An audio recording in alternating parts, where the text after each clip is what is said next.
जो मर गया उसने नहीं पहचाना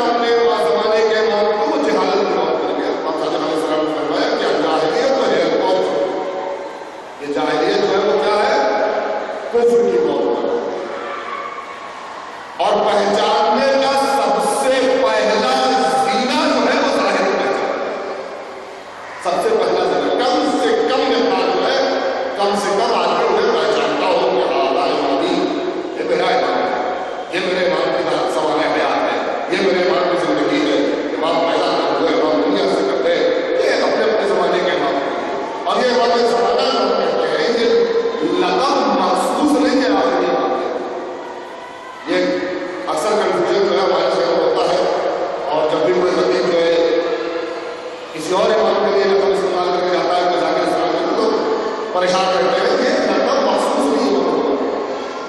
इमाम ज़माना यानी इमाम ज़माना, हमारे ज़माने का इमाम, चूंकि हम इस ज़माने में हैं, ग़ैबत के ज़माने में हैं, तो हमारे लिए ये इमाम। लेकिन जो लोग वफ़ात रसूल के बाद फौरन मौजूद थे, उनके लिए इमाम, उनके बाद इमाम हसन, उनके ज़माने के बाद इमाम हसन, मुश्तबा के ज़माने में इमाम हसन मुश्तबा इमाम, वो अपने ज़माने के इमाम हसन अपने ज़माने के लिए इमाम। अलबत्ता इससे कोई फर्क नहीं पड़ता किसी की शान में, ये भी बात नहीं करना चाहिए। इससे कोई फर्क किसी की शान में नहीं पड़ता। जो ऐसा नहीं है कि वो पहला वाला जब आया तो दूसरा वाला रिपीट हो गया, या दूसरा वाला आया तो पहला वाला रिपीट हो गया, बात खत्म हो गया, पहला वाला इमाम नहीं, ऐसा नहीं है। पहले वाले की अहमियत बाकी है, वो अपनी जगह है, लेकिन इसके आने के बाद वक्त की बात कौन उसके हाथ में दी गई है, हुकूमत जानशीनी इसके हाथ में दी गई है।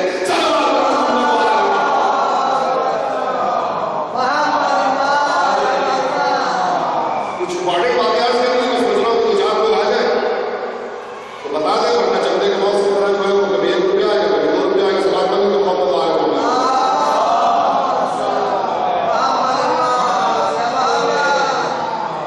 इमाम ज़माना की वालिदा राशिदा का नाम जनाब नरगिस खातून। हाज़रीन तारीख तक ये दास्तान पहुंचा दो, उनकी जिम्मेदारी है। मामूलन इस तरह की दास्तानें जो है वो बयान नहीं होती। मामूलन जो है वो इस तरह के मजलिसों में गुजरे होते हैं, आप उनसे बेहतर जानते हैं। इस तरह की तारीखी दास्तान मामूलन हमारे वो सद नहीं दी जाती, हमारे समाज तक की बातें नहीं पहुंचाई। लेकिन चूंकि हमारे मौजूद से मुताबिक है और मुझे ये बातें कहनी है, तो सबसे बेहतरीन तज़किरा यह है कि अइम्मा की समानाए हयात और उनके किरदार का तज़किरा किया, सबसे बेहतरीन तज़किरा। आपकी बातों में अल्लाह का नाम नरगिस खातून, यहाँ पर अक्सर बेशतर पता नहीं आपकी समातों तक ये जुमले पहुंचे हैं नहीं पहुंचे हैं, नहीं पहुंचे हैं, बात सुन लीजिए और जवाब भी सुन लीजिए। ये कहकर मौलिक निकल जाता है कि जिस इमाम की गुफ्तगू चल रही है उनकी मां तो कनीज थी, इमाम की कनीज थी, उनको आजाद किया गया और उसके बाद इमाम से शादी कर ली और फिर ये इमाम पैदा हुआ। अजीज़ों, दास्तान हकीकी ये नहीं है कि वो कनीज थी, दास्तान हकीकी ये है कि जनाब नरगिस खातून जनाब शहून की नस्ल से है। जनाब शहून कौन है? अब ये दूसरा सवाल। जनाब शहून जनाब ईसा के बिला फस्ल वसीह है, बिला फस्ल वसीह है, यानी जानशीन है। जनाब हज़रत ईसा का नाम है शहून, जनाब शहून की नस्ल से है और कैसरे रूम की पोती है। कोई मामूली शख्सियत का नाम नहीं है। कैसरे रूम यानी उस वक्त की सबसे बड़ी ताकत, कैसर किसरा उस जमाने की सबसे बड़ी ताकत, द एम्पायर ऑफ रूम, और उसका जो हाकिम है उसकी पोती है। ये किसी मामूली शख्सियत के नाम नहीं है। शादी का इसमें होगा सत्तरी से बोला था, से बात करने के मोहम्मद वाले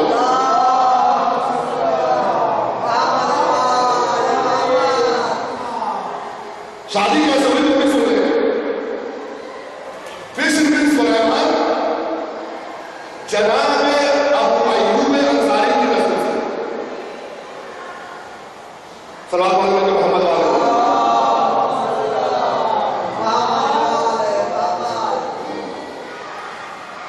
जनाब बिश्र बिन सुलैमान या बुश्र बिन सुलैमान जनाब अबू अयूब अंसारी की कसम से मुतदय्यन, मुत्तकी, शिया, अहले बैत के चाहने वाले, इन तमाम शरफों के साथ एक शरफ में और ये हासिल है कि इमाम हसन अस्करी अलैहिस्सलाम के पड़ोसी थे। इमाम हसन अस्करी अलैहिस्सलाम के पड़ोसी थे, बगल में रहने वाला से हर दोनों का अगल बगल। आप फरमाते हैं इनका काम क्या है? पर्दा फरोशी, गुलाम फरोशी, गुलाम खरीदते हैं, गुलाम बेचते हैं। आप फरमाते हैं एक दिन इमाम हसन अस्करी अलैहिस्सलाम ने मुझे बुलवाया, इमाम ने आपको बुलवाया और बुलवाकर आपको 225 दीनार दिए। 225 दीनार देने के बाद एक खत दिया जिसमें रोमी भाषा में लिखा हुआ था, रोमी लैंग्वेज में लिखा हुआ। उस खत के नीचे अपनी मोहर लगाई, कहा जाओ बगदाद चले जाओ, चंद दिनों बाद वहां एक काफिला आने वाला है, उसमें चंद असीर और चंद बनीजें लाई जाएंगी। इस भीड़ में तुम उस गुलाम फरोश, गुलाम बेचने वाले की तलाश करना जिसका नाम अम्र बिन ज़ैद है। अम्र बिन ज़ैद के पास जब पहुंचोगे तो तुम्हें एक कनीज उनके पास ऐसी दिखेगी जो अपने आप को बेचने से बचा रही होगी, खुद को बचा रही होगी ताकि वो बिके ना, वो न बिक सके। और पर्दे के पीछे से उसकी आहोकाओं की औजारी की आवाज आ रही होगी। तुम ये खत उस कनीज को देना, ये दीनार अम्र बिन ज़ैद को देना, उनको उस कनीज को लेकर बगदाद जाना, बगदाद में खुला घर में सुकूनत करना और उनको आराम करवाना, उसके बाद लेकर के बाहर। जनाब बिश्र कहते हैं, बिश्र बिन सलमान कहते हैं कि मैं इमाम के कहने के मुताबिक वो सामान लेकर, मबलग लेकर, पैसा लेकर और वो खत लेकर पहुंचा बगदाद। जिस दिन इमाम ने कहा था उसी दिन पहुंचा असीरों के बाजार में। मैंने देखा एक बहुत बड़ा काफिला असीरों का आया हुआ है। मैंने लोगों से पता किया कि अम्र बिन ज़ैद कहाँ है। मुझे अम्र बिन ज़ैद की मुआफ़ी दी गई, पहचाना गया कि वो है अम्र बिन ज़ैद का काफिला। जब मैं अम्र बिन ज़ैद के काफिले पहुंचा तो कनीज़ों की नजर डालना शुरू की तो क्या देखा, ये कनीज़ पर्दे के पीछे बैठी हुई है, गिरफ्तारी कर रही है, आहोका कर रही है, खुद को बेचने नहीं दे रही है। मैंने कहा लगता है इमाम ने इसी कनीज़ की मुआफ़ी की है। मैं आगे बढ़ा, मैंने खत को दिया, उस कनीज़ ने खत को हाथों से लगाया, खत का बोसा लिया, खत को सर में रखा और उसके बाद अजीब जुमला कहती है, मुझे किसी के हाथों बेच दे वरना मैं खुद को हलाक कर दूंगी। ये जो खत शख्स लेकर आया है इसी के हाथों बेच दे वरना मैं खुद को हलाक कर दूंगी। अल्लाह अकबर। जनाबे बिश्र कहते हैं कि फिर हमने रकम पर गुफ्तगू करना शुरू की। इमाम ने 225 दिरहम दिए थे, हमने रकम पर गुफ्तगू करना शुरू की। बड़ी देर बाद जिस रकम में तफाहुम हुआ वो 225 दिरहम थे। जिस पैसे पर तफाहुम हुआ, मोल भाव जिस पैसे पर खत्म हुआ, जिस रकम पे खत्म हुआ, वो 225 दिरहम 225 दिनार है। 225 दिनार, 225 दिनार। इसके बाद कहते मैं उन्हें लेकर बगदाद आया। बगदाद में जाने के बाद जिस घर में इमाम ने कहा था उस घर में मुझे रोका और उसके बाद उससे मैंने एक सवाल किया कि आप तो कनीज़ हैं, अब जो चाहता हूं मशीयत अपने काम किस तरह से पूरे करती है, उस मोज़िज़े और उस करिश्मे को जरा देखिए। आप तो कनीज़ हैं, आपको इमाम ने अपने इमाम के साथ क्यों खरीदा है? एक मरतबा बिश्र की तरफ देखा, देखने बाद कहते हैं क्या तुम जानना चाहते हो कि मैं कौन हूं? सुनो कि तुम राज़े इमामत के अमीर हो तो मैं तुम्हें अपनी दास्तान बताती हूं। मैं कैसर रूम की पोती हूं। मैं जब 13 साल की हुई तो मेरे दादा ने मेरे चचेरे भाई से मेरी शादी करना चाहिए। वो भी उनका पोता, बादशाह का बेटा, मैं भी मोती, बादशाह की बेटी। 40 राहिब बुलाए गए,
ये शादी नहीं हो सकती, इम्कान नहीं है, मुमकिन नहीं है ये शादी। कहते हैं महफिल खत्म हो गई, मेरे दादा मायूस हो गए, फैसले हो गए, मायूस हो गए, अपने खिदमत करने लगे। मैं अपने इस तरह आदत में आ गई, मैं उस जगह पहुंच गई जहां मुझे सोना था, मैं अपने कमरे में आ गई, आपके आसान जबान में था, मैं अपने कमरे में आ गई। मैं आकर बिस्तर पर लेटी तो मैंने ख्वाब में देखा कि हुजूर अकरम हज़रत मोहम्मद सल्लल्लाहु अलैहि वसल्लम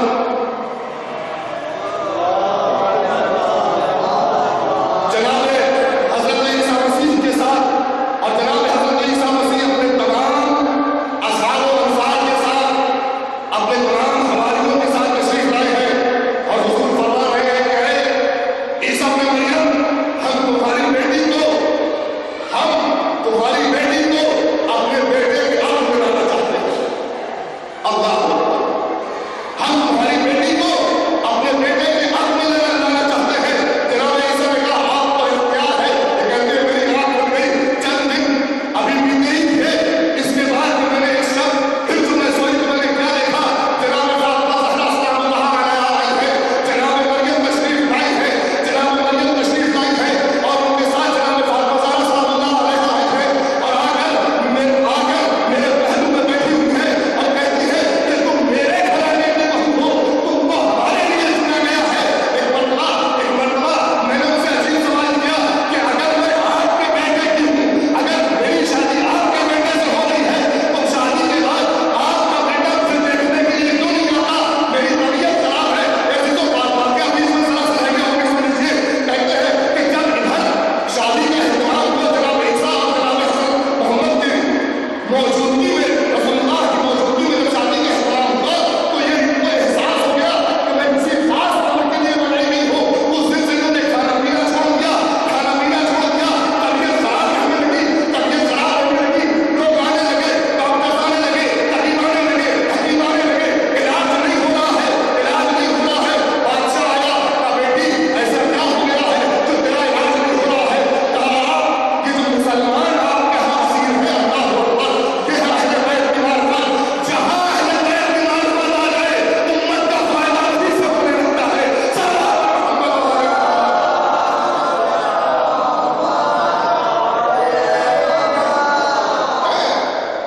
ये जो आपके यहाँ मुसलमान असीर है, खुदा है, इन्हें आजाद कर दीजिए। हो सकता है जनाब मरियम मुझे शफा दे दे। आजाद जब हो गए तो मैं कुछ खाने लगी, कुछ पीने लगी। मेरे बाबा को बड़ा पसंद आया ये अमल और उसके बाद मुसलमानों के साथ सख्तियां कम हो गई। फिर उसके बाद मैंने हज़रत ज़हरा और जनाब मरियम को सामने देखा तो मैंने जनाब फातिमा ज़हरा से शिकवा किया कि जब मेरा हक आपके बेटे के साथ पढ़ा दिया गया है तो वो मुझसे मिलने के लिए क्यों नहीं आते, मेरी इयादत के लिए क्यों नहीं आते, मुझे देखने के लिए नहीं आते? जनाब ज़हरा ने कहा इसलिए कि तुमने अभी तक कलमा नहीं पढ़ा, इसलिए कि अभी तक तुम मुसलमान नहीं हो। तुम्हारे और उनके दरमियान का फासला जो है वो कलमे तौहीद है। एक सवाल आज हल हो गया है कि चाहे जितनी मोहब्बत अइम्मा के दिल में आ जाए, लेकिन जब तक कलमे तौहीद ज़बान पे जारी न होगा तब तक अइम्मा की नज़दीकी नहीं मिल सकती। अब क्या करिएगा, फला साहब है बड़ा अच्छा कसीदा पढ़ते हैं, फला साहब है बड़ा अच्छा कलाम पढ़ते हैं, फला साहब है बड़ी खिदमत करते हैं, लेकिन खिदमत की जज़ा तब है जब जिसकी खिदमत कर रहे हो उसकी मार्फत हासिल हो। और अहले बैत की मार्फत की पहली सीढ़ी तौहीद परवरदिगार है। सलाम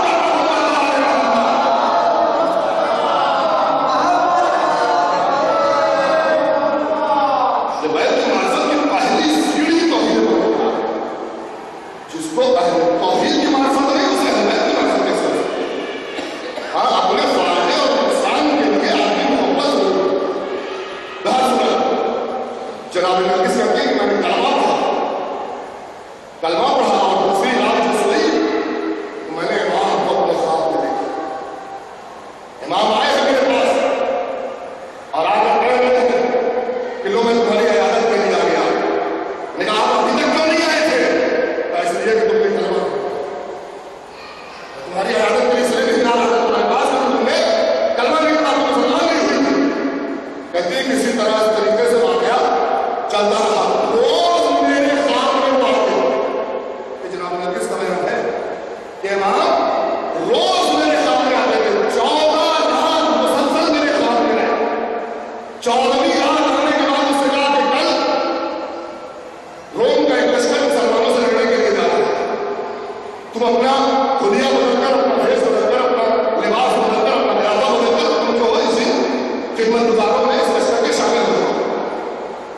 और यूं ही हुआ, लश्कर के खिदमतगारों में ये शामिल हुई, मैदान में पहुंची, रोम का लश्कर हार गया, इन्हें कनीज बना दिया गया,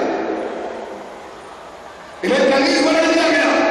उधर इमाम देख रहा है बैठा हुआ, वहां से फौरन हुक्म दिया बिशर को कि जाओ, आबादी हो गई है, मेरे मेहमान को लेकर आओ।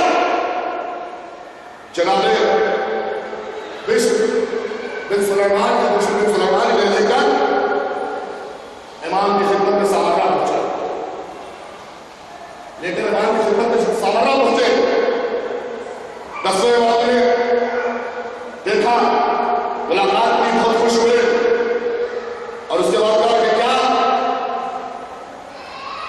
तुम्हें 10,000 दीनार की खुशखबरी दूं? क्या मैं तुम्हें 10,000 दीनार दूं या एक बहुत बड़ी खुशखबरी दूं? तो अजीब जुमला कहती है जनाब ने, कहती अगर माल की ख्वाहिश होती तो रोम के कसर में मेरे पैरों तले माल बिछा दिए गए होते, दिरहम दीनार की सफे लगा दी गई होती। उस खुशखबरी का ऐलान कीजिए जिसके लिए मैं हाथ उठाई हूं, उस खुशखबरी का ऐलान कीजिए। कहा तो खुद ही बताओ किस लिए आई है यहां पर? कहा मैं आपके बेटे से आपके लिए आई हूं कि आपके चलते अमजद ने मेरे चलते अमजद के साथ मेरा और उनका हाथ बढ़ा है, तो क्या ये बताओ तुम्हें पहचान होगी जिससे तुम्हारा हाथ बढ़ा है? कहा जो 14 रत्तों से मुसलसल मिलाना मेरे हाथ में आता हो, ऐसा कैसे मुमकिन है कि उसे मैं पहचान सकूं? सल्लल्लाहु अलैहि वसल्लम।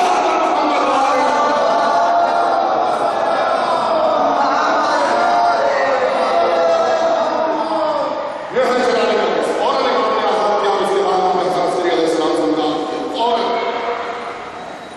और उसके बाद तारीख लिखती है कि 10वें इमाम की शहादत हो गई, 11वें इमाम का ज़माना है। जनाब हकीमा खातून जो कि फूफी है जनाब इमाम हसन अस्करी, यानी 10वें इमाम की बहन है, 9वें इमाम की बेटी, 11वें इमाम की फूफी। इनका वाकया ये कहते हैं कि एक रोज मुझे इमाम ने बुलवाया, क्योंकि माजरा ये हो रहा है, पहला माजरा में बयान करके पंखा चला गया और वो जो आगे वाला बंदा वो अपना पीछे चला जाएगा एक बार, और जो बेचारे आगे बैठे उनको लग रही है मुझे ऊपर की भी लग रही है कि पंखा चल रहा है, तो नीचे वालों का हाल मुझे पता है, तीसरे ये कीड़े नहीं बैठने दे रहे हैं, और चौथा मसला जो बैठने का वो ये है कि मजलिस में 3 तरह के लोग, मजलिस में जो है वो 3 तरह के लोग हैं। एक वो गिरोह है जो बस आ गया है, उसको कुछ समझ में नहीं आता क्या हो रहा है, जा रहे हैं तो बैठने में यार बैठे से चलो कम से कम मजलिस में बैठे, लेकिन बात समझ में नहीं आ रही है, वैसे बैठा हुआ है, मुंह खुला हुआ है उसका, आंखें बाहर है। एक गिरोह वो है जो आ तो गया है लेकिन जाना चाह रहा है, फंसा हुआ है और एकदम सामने बैठा हुआ है, जा नहीं सकता, तो बार बार ऐसे बैठता है। अब मैं यहाँ हूँ, मुझे बार बार दिखता है, बेचारे खड़े देख रहा है, मजबूरन मुझे भी खड़े देख रहे हैं, पता नहीं कितनी देर हो गई पढ़ते पढ़ते। लेकिन तीसरा गिरोह है जो आशिकों का गिरोह है, जो सिर्फ सिगरेट मोहम्मद सुनने के लिए आया, बड़े गौर से सुनता है,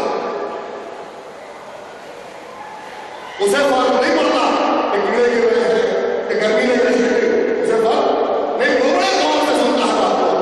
तो भैया बात उनके लिए होती है जो गौर से सुनते हैं, उनके ही जहन में रहेगी।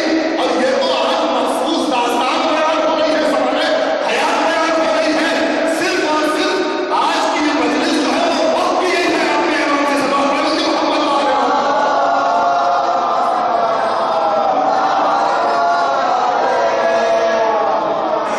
ऐसे अंदाज में सुनिए कि लगे कि आपके इमाम ने उसके रखा है।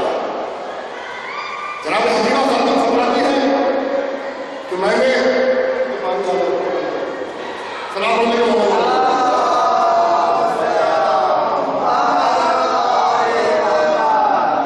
कहते हैं कि मुझे इमाम हसन अस्करी अलैहिस्सलाम ने बुलवाया, 14 तारीख की शाबान थी, फजर मैं गुरूब से पहले पहुंच गई इमाम की खिदमत। खुफी है इमाम की 11वें इमाम की खुफी कहते हैं खुफी जान आज रात मेरे घर में बसर कीजिए, मेरे घर में आराम कीजिए। बेटा कोई खास बात? हाँ खुफी जान आज आखिरी हुज्जत आने वाली है अल्लाह की ज़मीन पर। आज मेरे घर बेटा पैदा होने वाला है। तो किस बेटी से, किस बीवी से,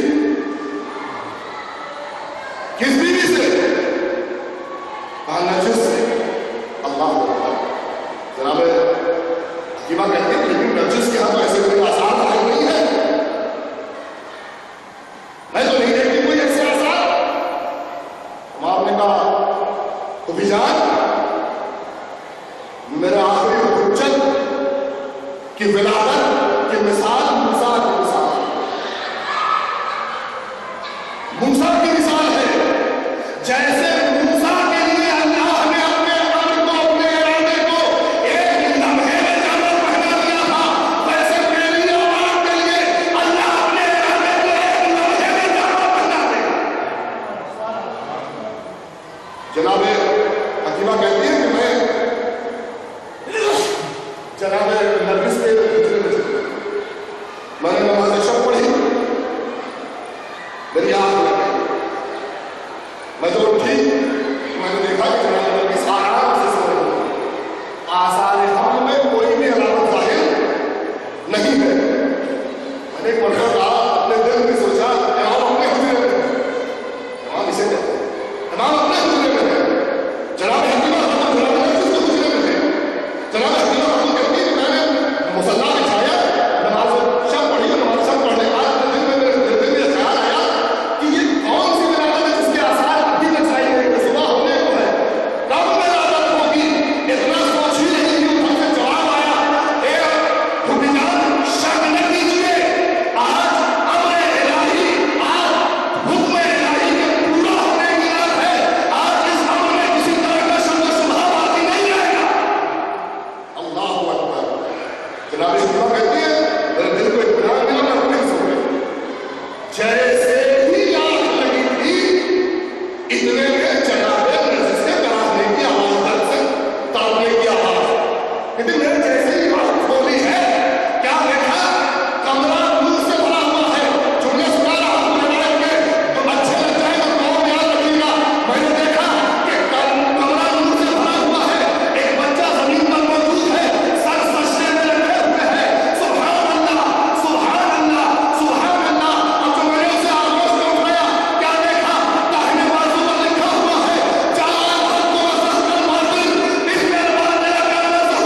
लेकर आई आगोश में।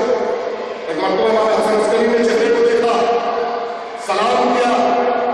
इमाम ने आगोश से अपने बाप को सलाम किया, अपने वालिद को सलाम किया, और उसके बाद कहती है कि बाप बेटे में जो गुफ्तगू हुई वो मैंने सुनी। गुफ्तगू नहीं है, ये असरार इमामत मुंतकिल किया, ये इमामत के राज मुंतकिल किया, ये इमामत की शान है। एक सीने का राज दूसरे सीने, और फिर इमाम की उम्र धीरे धीरे 4 साल 5 साल की उम्र में इमाम पहुंचने लगे। इस बीच में इमाम हसन अस्करी अलैहिस्सलाम को सिर्फ एक ही काम, वो ये था कि वो आखिरी हुज्जत की मौजूदगी किया। जहां अपनों में कुछ फंसता था, जहां इमाम को यह पता होता था कि यहां कोई खाइन नहीं है, कोई खयानत नहीं करेगा, कोई जाकर पहचानवाएगा नहीं, फौरन इमाम की मौजूदगी किया। आखिरी हुज्जत को सबके सामने पेश किया करते थे कि ये मेरे बाद बनी, ये मेरे बाद जानशीन है, ये मेरे बाद रहनुमा है, ये मेहदी दौला है, इसके बाद कोई इमाम न होगा। जगह जगह पर मौजूद हुई है।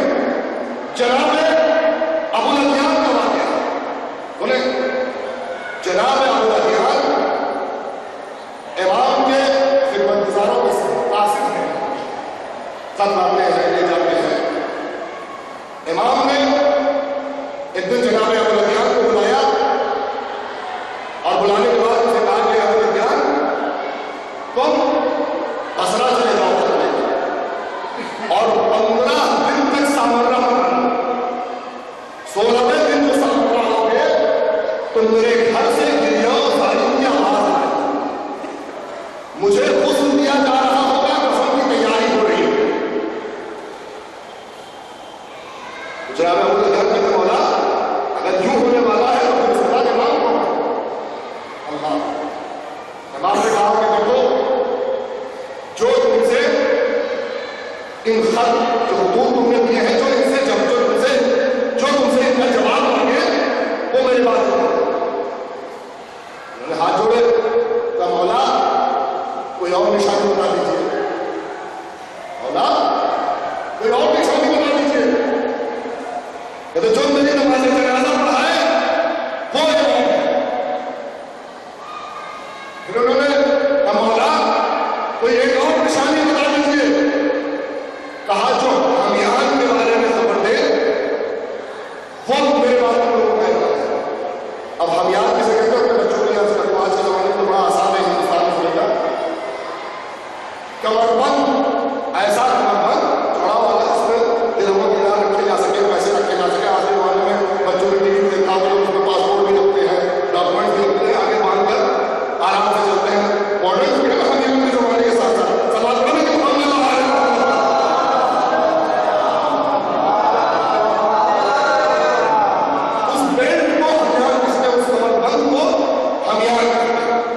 तो जो उस हमियान के नाम से तुम्हें आशना कर दे वो तुम्हारा इमाम है। ये कहते हैं कि इसके बाद इमाम की हैबत इतनी हो गई थी कि मैं इमाम से ये ना पूछ सका कि ये हमियान में है क्या। इतनी हैबत इमाम की हो गई कि मैं इमाम से ये ना पूछ सका कि मौला ये हमियान की दास्तान क्या है। कहते मैं गया, जो 16वें दिन लौटा तो मैंने वैसा ही माजरा देखा जो था।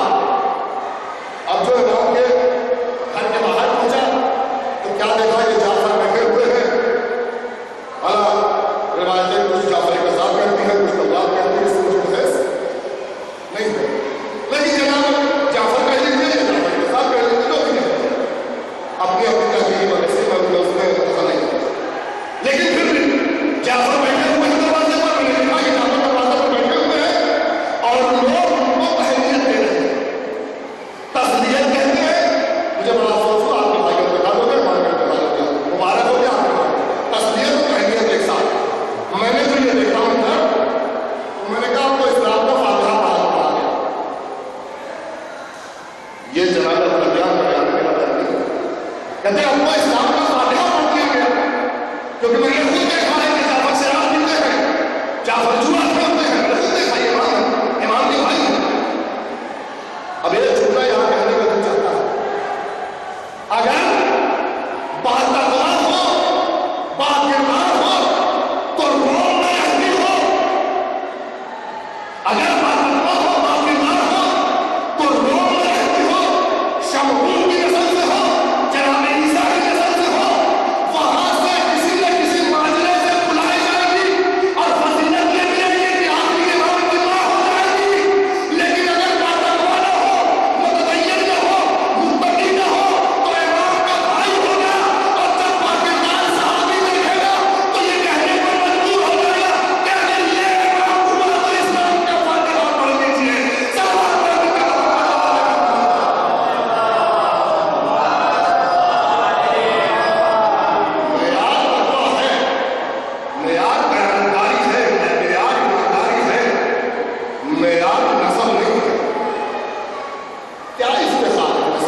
जुहला है उसके साथ नसब।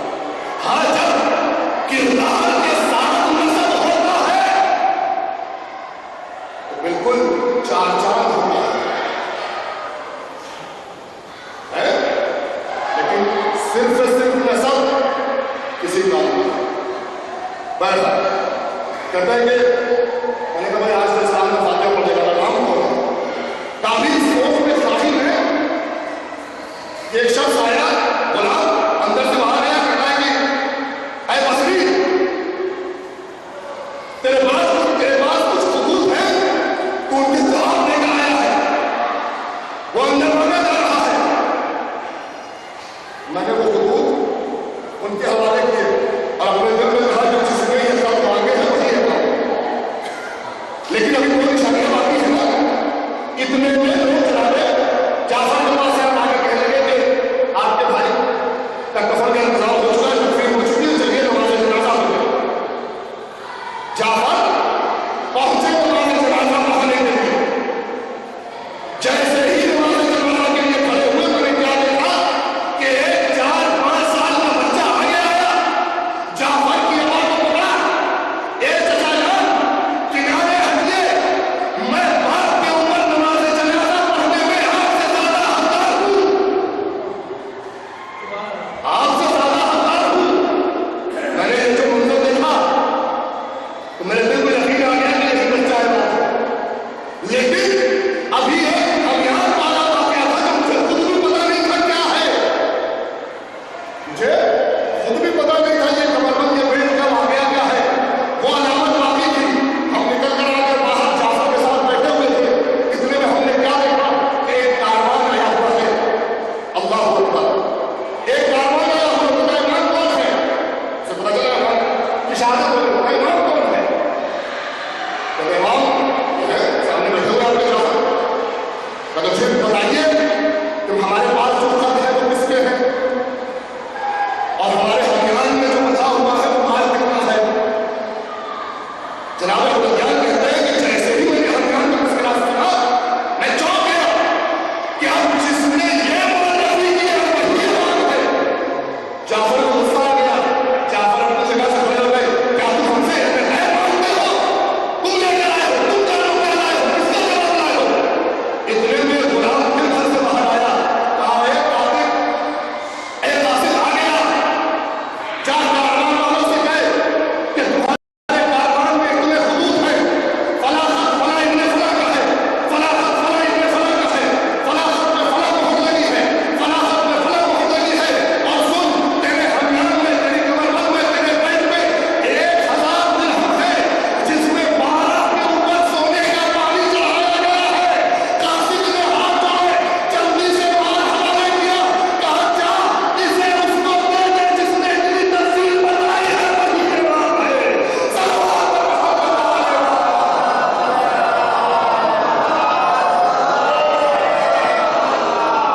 जा जिसने इतनी तफसील बताई है वही इमाम। ये तो बात जाफर को बहुत बुरी लगी। जाफर मोतमिन के पास पहुंचे। उन्होंने जाकर सारा वाक़या बताया। जनाब अब्दुल कहते हैं कि मैं घर में मौजूद था, घर के बाहर। इतने में मोतमिन का लश्कर इमाम के तरफ से। लेकिन पूरे घर की छानबीन और बरकसी के बावजूद इमाम के ऊपर नस्ल और उसके बाद मेरा वाक़या गैरत सदरा और नवाब अहमद का ज़माना और उसके बाद नवाब अहमद का ख़त्म होगा और फिर इंशाअल्लाह इस पर कल वो भी समाप्त होगा।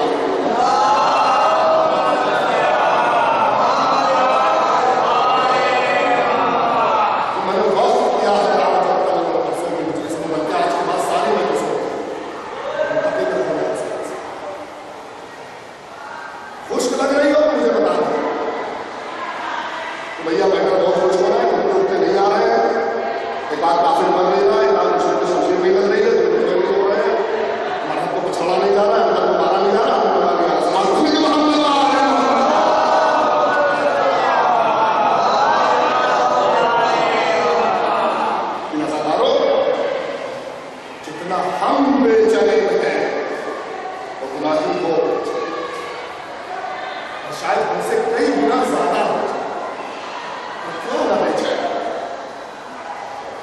मकसद हुसैन करबला में लेकर आए, मकसद पामाल होता था। जो हदफ हुसैन करबला में लेकर आए वो हदफ पामाल किया जाता है। आखिरी हुज्जत को उस हदफ को जिंदा करना है, उस मकसद को जिंदा करना है। हाँ आजादार के बाबू मजलूम, आज की मुहर्रम हो गई। आप जानते हो ना कि ये कारवान जब करबला की सरजमीन पर आया है तो कौन इसे घेर कर लाया है? करबला की सरजमीन पर इस कारवान को घेर के लाने वाला कौन है? याजीद जब वो इमाम के लश्कर के आमने सामने हुआ है तो इसने इमाम के निजाम फर्ज में हाथ डाला। जैसे ही निजाम फर्ज में हाथ डाला, इमाम ने कहा है तेरी मां तेरे दम में रोए। अजीब जुमला कहा है उन्होंने, ए हुसैन तुम्हारी मां इतनी बात को पाकीज़ा है, मैं उसके बारे में एक जुमला भी नहीं कह सकता। हाँ सरदारो, ये वो दिन है कि अब धीरे धीरे दिन आशूरा की तरफ बढ़ रहा है। जैसे जैसे आशूरा की नजदीक आ रहा है, भूख का दिल बेचैन होता जा रहा है। अब तो साथ मोहब्बत से पानी भर हुआ है, मैंने बच्चों ने रटस की सलाह करती है, बहुत की बेचैनी बढ़ती जा रही है। शब आशूरा आई और अपने सहने में कभी कभी सहने से बाहर सहना में रह रहा है, कभी सहने में रह रहा है। बेचैन है कोई, परेशान है कोई, बेचैन है कोई, एक मजमा शख्स आया रहता कोई। अगर मैं उससे ये पूछा मेरे रिश्ते में ध्यान में सबसे मजबूत फैसला कौन है तो मैं तेरा नाम लेता। ए गुलाम तो परेशान है, ए दीवाना मुस्तरिब है, अरे हुक्म शख्स का हाथ पकड़ा, लेकिन एक मरतबा हुसैनी का खाने की तरफ आया। नशे में करूंगा, कहा यहाँ से आवाज सुनो, क्या आवाज सुनी? नन्हे नन्हे बच्चे सबकी ताली किए, आवाज बंद करे,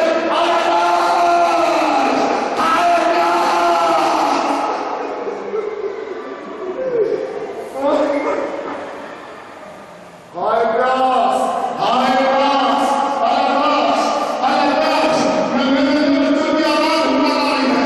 ए सुनो, सुबह आशूर में उतार हुई, सुबह आशूर में उतार हुआ था और खाने से निकलने लगा। बेटा आगे आया, पापा कहाँ जा रहे हैं? ए बेटा अब हम बाकी है, ए बेटा हुसैन इब्न अली हाजिर है, ए बेटा हुसैन इब्न अली के लश्कर में चलो। अल्लाह अकबर, उनका बेटा उनके साथ हुआ, उनका गुलाम उनके साथ हुआ। जैसे ही हुसैन के नजदीक